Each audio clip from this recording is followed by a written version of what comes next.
नमस्कार। स्वामी विवेकानंद करियर मार्गदर्शन योजना अंतर्गत आयोजित ट्रेनिंग प्रोग्राम में मैं मध्य प्रदेश टूरिज्म बोर्ड से गायत्री जोशी गोंधलेकर आप सभी का स्वागत करती हूँ। आज हम देखेंगे दिव्यांगजनों के लिए हम लोग क्या कर सकते हैं। मध्य प्रदेश टूरिज्म बोर्ड द्वारा प्रोजेक्ट हमसफ़र इस परियोजना का शुभारंभ किया गया है। इसमें हम लोग बात करते हैं दिव्यांगजनों को, फिर वो दृष्टिबाधित हो या चलने फिरने में सशक्त ना हो या सुनने बोलने में सक्षम ना हो, ऐसे लोगों के बारे में।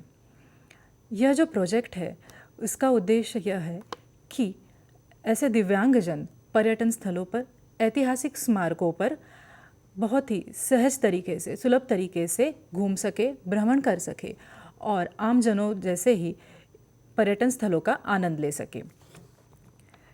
आइए देखते हैं इसके ऑब्जेक्टिव्स क्या है।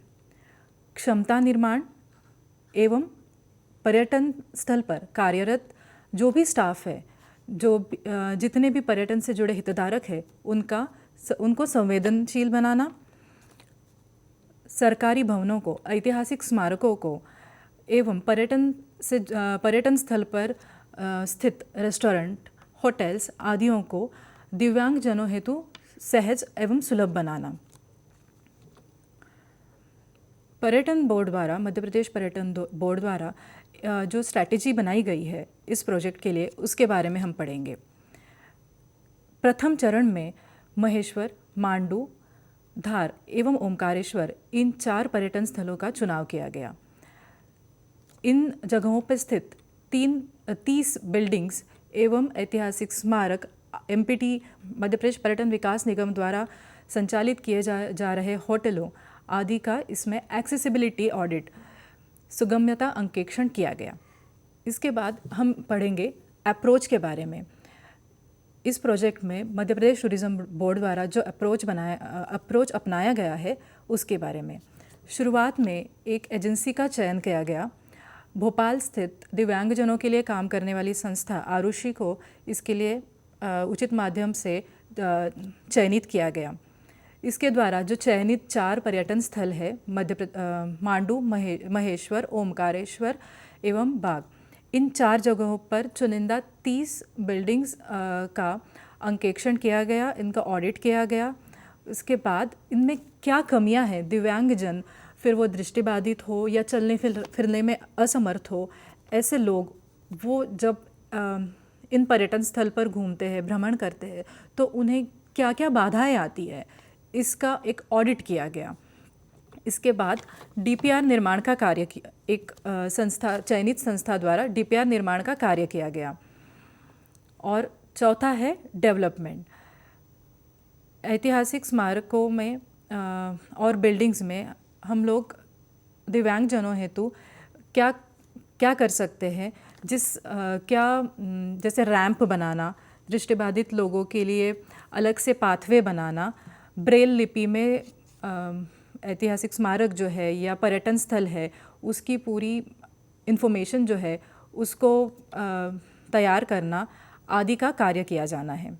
इसके साथ साथ मध्य प्रदेश टूरिज्म बोर्ड द्वारा इन 4 चयनित स्थलों पर करीब 200 पर्यटन से जुड़े जो भी हितधारक है उनका मध्य प्रदेश टूरिज्म विकास निगम की जो इकाइयाँ है उनमें कार्यरत स्टाफ को, इवन ऐतिहासिक स्मारक, बिल्डिंग्स, इनमें कार्यरत जो स्टाफ है उनको संवेदनशील बनाने के लिए उन ट्रेनिंग सत्रों का, प्रशिक्षण सत्रों का आयोजन किया गया, जिसमें उन्हें संवेदनशील बनाया गया। उन्हें ट्रेनिंग दी गई कि अगर आपके यहाँ पे कोई दिव्यांगजन आता है या अगर वो दृष्टिबाधित है या चलने फिरने में सक्षम नहीं है तो उनके साथ आपको कैसा व्यवहार करना है, आपको उन्हें क्या मदद करनी है।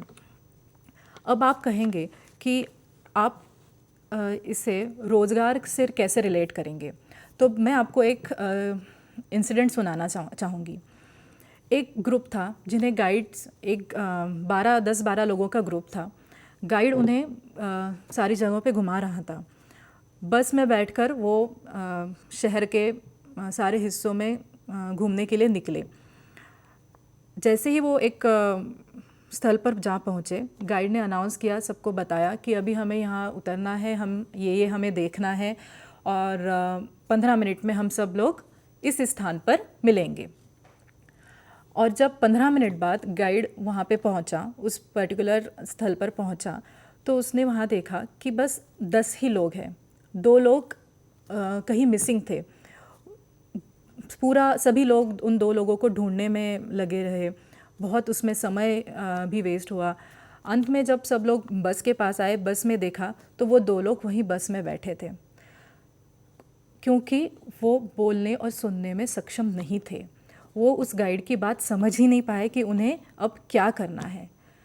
अब आपको देखना है, अगर आप गाइड हो, आपने रोज़गार के लिए इस गाइडिंग क्षेत्र को चुना हो, तो आपको ये भी ध्यान रखना है, ये आपके लिए एक चुनौती होगी। अगर कोई ऐसा व्यक्ति, कोई ऐसा पर्यटक आपके साथ जुड़ा हो जो बोलने सुनने में सक्षम नहीं है, तो आपको उसके साथ कैसे व्यवहार करना है।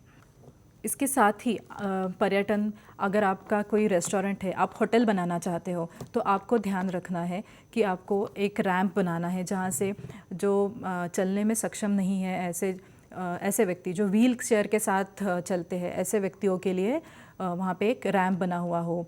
या फिर आपको ये देखना है कि अगर कोई दृष्टिबाधित व्यक्ति हो, अगर वो आपके रेस्टोरेंट में आता है, आपके होटल में आता है, तो आपको उसके साथ कैसे व्यवहार करना है। आपको इवन एक होटलों में आपने देखा होगा कि एक पूर्ण कमरा जो होता है, एक कक्ष जो पूरा होता है, वो दिव्यांगजनों के लिए बनाया जाता है।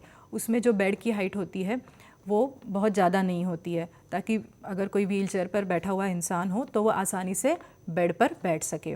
उसमें दरवाजे पे 2 पीप होल्स होते हैं, मतलब कोई अगर जिनकी हाइट कम है, या जो व्हील चेयर पर बैठ के भी इंसान देख सके कि अगर बाहर बेल बजती है, डोर बेल बजती है, तो बाहर कौन खड़ा है।